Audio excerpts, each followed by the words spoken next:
Tinanggihan ni Israel Prime Minister Benjamin Netanyahu ang US-backed plan na naglalayong magdisarma ang Hamas kapalit ng pag-urong ng Israeli forces sa Gaza.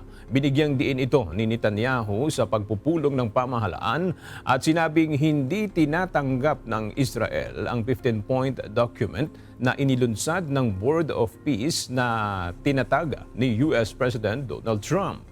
Bagamat kinumpirma ng Hamas ang kanilang pagsang-ayon sa nasabing plano at nanawagan sa mga partido na tumulong sa pagpapatupad nito, nanindigan naman ang Israel na hindi magkakaroon ng pag-urong hanggang hindi ganap na nadidisarm ang Hamas. ישראל שוללת את מסמך 15 הנקודות.